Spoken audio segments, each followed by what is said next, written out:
Hello kids, इस video में हम लोग डिस्कशन करेंगे diversity of living world. Diversity of living world.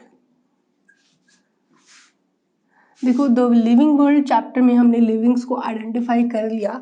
Then identify करने के बाद हमें बहुत ज़्यादा अमाउंट में डाइवर्सिटी दिखने को मिलती है किसकी, लिविंग्स के अर्थ पे। तो डाइवर्सिटी का अगर मीनिंग देखें, डाइवर्सिटी का मतलब क्या है, तो अगर हम डाइवर्सिटी का मीनिंग देखते हैं तो डाइवर्सिटी का मीनिंग आता है हमारे सामने लार्ज वैरायटी ऑफ ऑर्गेनिजम्स। ठीक है, तो जो ये लार्ज वैरायटी हमें देखने को मिल रही है ऑर्गेनिजम्स की, ये अलग अलग तरह की हो सकती है। अलग अलग तरह की मतलब माने माइक्रोब्स भी हो सकते हैं, ठीक है, बहुत डिफरेंट टाइप ऑफ फंगस भी हो सकती है, different type of plants and different type of animals. ठीक है, तो इस तरह की अर्थ पर हमें different type of variety livings की देखने को मिलती है। ठीक है, अगर आप अभी भी अपने सराउंडिंग में देखते हैं, जो कि एक छोटा सा रूम होगा ऑब्वियसली, उसके अंदर भी आपको डाइवर्सिटी देखने को मिलती है। आप अपने रूम में different of type of insects like mosquitoes, ठीक है, हाउस फ्लाइज आपको देखने को मिलेगी। इसके अलावा और स्पाइडर है, ये डिफरेंट टाइप ऑफ इंसेक्ट्स आपको देखने को मिल रहे हैं। बहुत सारे ऐसे माइक्रोब्स हैं जिनको हम नेक्ड आई से नहीं देख सकते। बहुत सारे बैक्टीरिया है जो हमारे सराउंडिंग में रहते हैं। बहुत सारे वायरसेस है, बहुत सारी फंगस के छोटे छोटे ग्रैन्यूल्स या स्पोर जो है वो एनवायरनमेंट में प्रेजेंट होते हैं, तो जिनको हम नेक्ड आई से नहीं देख सकते।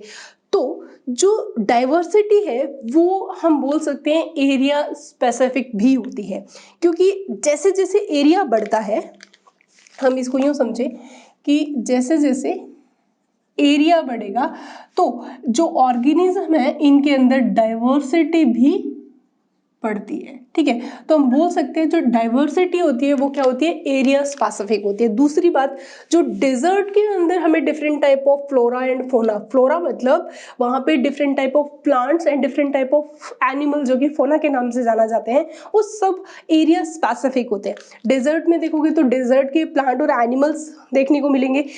वहीं अगर आप पोलर रीजन में देखोगे तो वहाँ के उस पर्टिकुलर इन्वायरमेंट के अकॉर्डिंग वहाँ पे जितने भी एनिमल्स और प्लांट्स हैं वो आपको वैरायटी लिए हुए मिलेंगे। तो डाइवर्सिटी का मतलब सीधा से हमारे सामने कि बहुत ज़्यादा अमाउंट में वैरायटी लिविंग्स की। ठीक है, इसके साथ साथ हम देखते हैं कि जो डाइवर्सिटी के अंदर अगर अर्थ पे एट प्रेजेंट टाइम की अगर बात करें तो नंबर ऑफ स्पीसीज देखें, नंबर ऑफ स्पीसीज जो अभी तक नॉन है एंड जिनको डिस्क्राइब भी किया जा चुका है। ठीक है, तो इन सारे इनकी जो रेंज आती है हमारे सामने वो आती है अप्रॉक्स 1.7 to 1.8 मिलियन।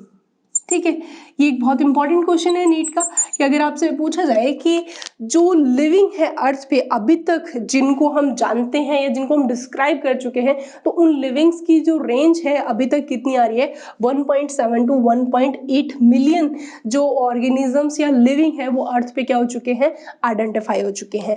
तो ये 1.7 to 1.8 मिलियन जो हमारे सामने नंबर आ रहा है, इसी को ही आप क्या बोल सकते हो, डाइवर्सिटी बोल सकते हो, या आप बोल सकते हो नंबर या फिर types of organisms present on earth.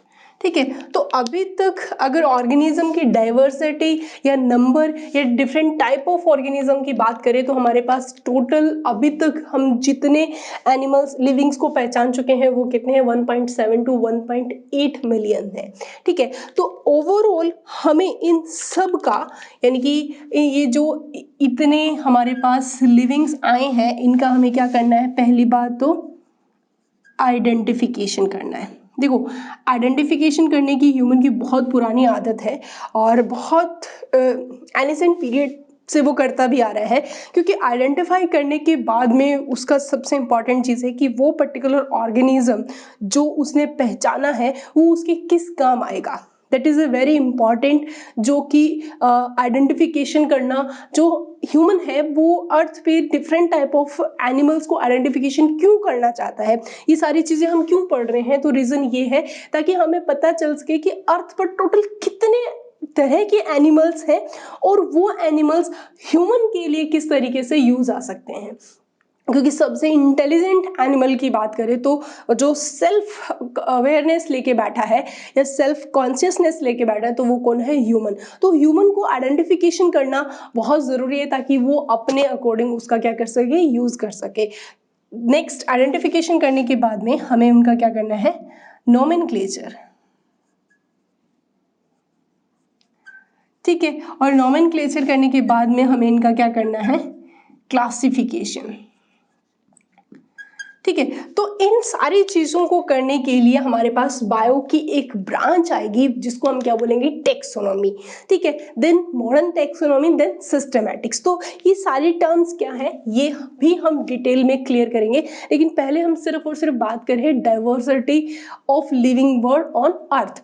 तो अर्थ पे अगर सबसे ज़्यादा डाइवर्सिटी की बात करें, यानी कि मैक्सिमम डाइवर्सिटी अगर देखें कहाँ मिल रही है अर्थ पे, ये क्वेश्चन भी आया हुआ है, मैक्सिमम डाइवर्सिटी ऑन अर्थ। तो इस क्वेश्चन का आंसर जो है वो क्या जाएगा, इस क्वेश्चन का आंसर होगा कि सबसे ज़्यादा डाइवर्सिटी अर्थ पे कहाँ है, तो आंसर आएगा ट्रॉपिकल रेन फॉरेस्ट, ठीक है। सबसे ज़्यादा अगर डाइवर्सिटी की बात आती है तो कहाँ आएगी, tropical rain forest. Tropical rain forest में डाइवर्सिटी होने के पीछे दो मेन रीज़न है। पहला तो वहाँ का जो इन्वायरमेंट होता है बच्चों वो प्रिडिक्टेबल होता है, ठीक है। और दूसरा वहाँ जो इन्वायरमेंट है उसके अंदर फ्लक्चुएलिटी की बात करें, फ्लक्चुएशन बहुत कम होता है, यानी कि कॉन्स्टेंट काइंड ऑफ इन्वायरमेंट बना रहता है, तो वहाँ पे डाइवर्सिटी बहुत ज़्यादा अमाउंट में हमें देखने को मिलती है। और अगर इसके बाद सबसे ज़्यादा तो किस में है, ट्रॉपिकल रेन फॉरेस्ट में है। और सेकंड नंबर पे हम देखें डाइवर्सिटी किसके अंदर आता है, तो आंसर आएगा कोरल रीफ्स, ठीक है। कोरल रीफ्स क्या होती हैं, वो कैल्शियम कार्बोनेट की बने हुए रॉक्स या फिर आप बोल सकते हो रीफ्स होती हैं, ठीक है।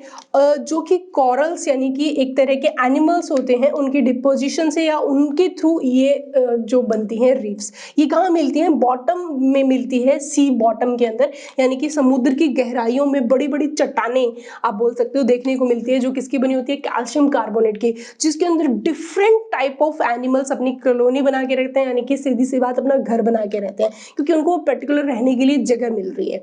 तो सी बॉटम में जाएं तो हमें बहुत ही सुंदर होती हैं कोरल रीफ्स, जो प्योर कैल्शियम कार्बोनेट की बनी होती है, कॉरल्स इनका फॉर्मेशन करते हैं। सो यहाँ पे भी हमें सबसे ज़्यादा डाइवर्सिटी देखने को मिलती है। तो जो मैक्सिमम डाइवर्सिटी है वो एक तो हमें कहाँ देखने को मिल रही है, ट्रॉपिकल रेन फॉरेस्ट में, और दूसरा हमें कहाँ देखने को मिल रही है, कोरल रीफ्स के अंदर। तो आप अगर अपने सराउंडिंग देखते हैं या फिर अपने बाहर जाके देखते हैं या कहीं पे भी देखें तो आपको डाइवर्सिटी लिविंग्स में 100% देखने को मिलती है, ठीक है। ये मैंने पहले बता ही दिया कि जैसे जैसे एरिया बढ़ता है डाइवर्सिटी डेफिनेटली बढ़ती है। तो यहाँ पे ट्रॉपिकल रेन फॉरेस्ट और कोरल रीफ्स हमारे मैक्सिमम डाइवर्सिटी के एग्जाम्पल रहते हैं। रीज़न ये है यहाँ पे डाइवर्सिटी देखने का कि इतने जो एनिमल्स हमें अर्थ पे दिख रहे हैं, अब इन एनिमल्स को हमें एक पर्टिकुलर अरेंजमेंट करना होगा ताकि हम उनको अच्छे से क्लासीफाई कर सके, उनके कैरेक्टरिस्टिक्स को देख सके, उनको खुद को आइडेंटिफाई कर सके और उनको एक पर्टिकुलर नेम भी प्रोवाइड कर सके। तो ये सारे काम हम स्टेप बाय स्टेप करेंगे। सो ये हमारा पर्टिकुलर टॉपिक था, वो था डाइवर्सिटी इन लिविंग वर्ल्ड।